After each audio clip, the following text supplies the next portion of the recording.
o que vive. Y bueno, regresando a las fuertes declaraciones de Frida Sofía, entrevisté a un abogado para que nos explicara, ¿puede o no demandar actualmente y penalmente a Enrique Guzmán? Aquí responde.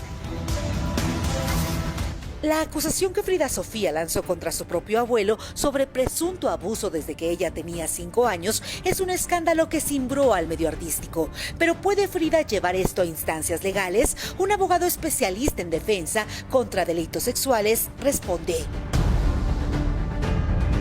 Según las leyes de la Ciudad de México, ya no podría porque ya prescribió el delito. ¿Cuándo prescribió? Prescribió para el caso que nos ocupa cuando ella cumplió 22 años y medio, según el artículo 181 bis, capítulo 6 de nuestro Código Penal de la Ciudad de México. Francisco Hernández, defensor y activista por los derechos sexuales de las mujeres y los menores, explica la prescripción en el caso que expuso Frida la define una media aritmética del Código Penal. Para calcular la prescripción se saca una media aritmética, que es sumar a la pena mínima la pena máxima. Por ponerte un ejemplo, en el caso precisamente hay un capítulo exclusivo para los delitos cometidos en contra de menores de 12 años, como es el caso de Frida, y en este caso se establece que la pena mínima es de 2 años, la pena máxima son 7 años, luego entonces 2 más 7 es igual a 9, la prescripción son 4 años y medio. Precisamente como empieza a contar a partir de que Frida cumplió los 18 años, ella tuvo hasta los 22 años y medio para poder denunciar. Justo por esto es que asociaciones como las que él dirige proponen una reforma al código para que los delitos sexuales como corrupción de menores, abuso y pornografía infantil no prescriban. De 1000 casos de delitos sexuales en nuestro país, solamente uno alcanza condena. ¿Por qué? Porque de cada 1000 casos, 900 no se denuncian.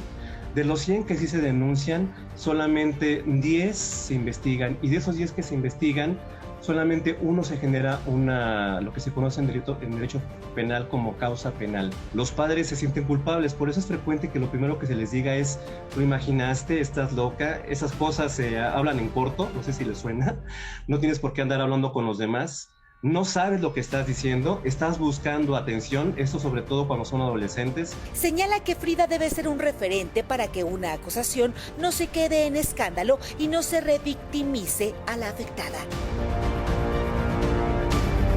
Estas personas, cuando son víctimas, tienen trastornos mentales, alimenticios, depresiones, etcétera, etcétera, etcétera. Entonces yo preguntaría, ¿no se le debe creer porque tiene un trastorno, o tiene un trastorno precisamente porque fue víctima?